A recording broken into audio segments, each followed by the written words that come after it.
When people come across the word Stoicism, they often mistakenly associate it with being cold, emotionless, and devoid of any feelings, believing it to involve suppressed or repressed emotions.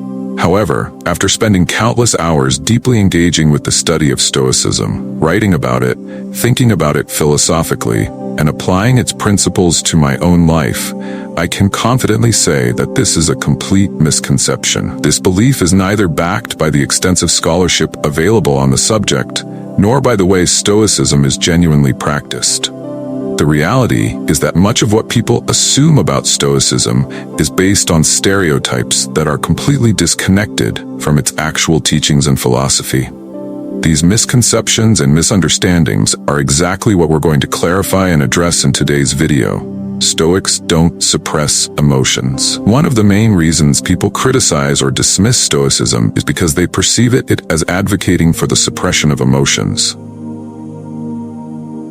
They imagine Stoicism as promoting the unhealthy habit of bottling up or ignoring feelings, saying things like, just stuff it down and don't feel anything. In modern terms, this idea might even get labeled as toxic masculinity. But this interpretation is a complete misrepresentation of what the Stoics actually believed and practiced.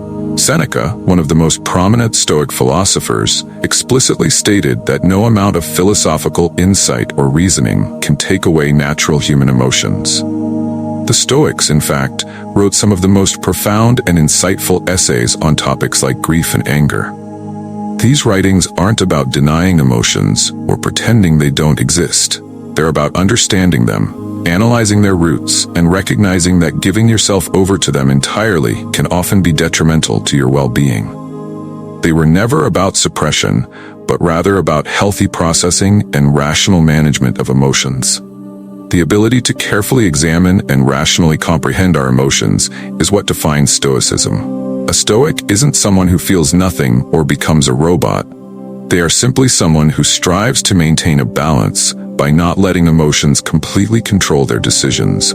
Yes, Stoics aim to be less impulsive and less driven by emotional reactions, but we can all relate to the times when being overly emotional has led us astray, especially during important decision-making moments.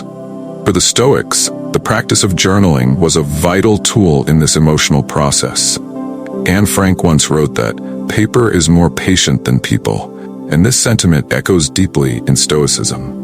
Marcus Aurelius, in his Meditations, used journaling as a way to deal with frustrating and annoying people or situations. By writing things down, he could process his thoughts and emotions on the page, instead of impulsively taking them out on others. The goal is not to suppress emotions, but to work through them thoughtfully and constructively. The Stoics understood that emotions are a part of being human. They sought to ensure they were not ruled or dominated by their feelings. As Marcus Aurelius said, the greatest empire is to have control over oneself. The critical question the Stoics ask us to reflect on is, who is in charge, you or your emotions?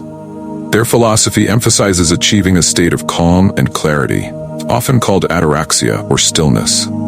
The Stoics knew the world is already chaotic and unpredictable, so they believed it was vital not to add to that chaos with unnecessary emotional turmoil of our own.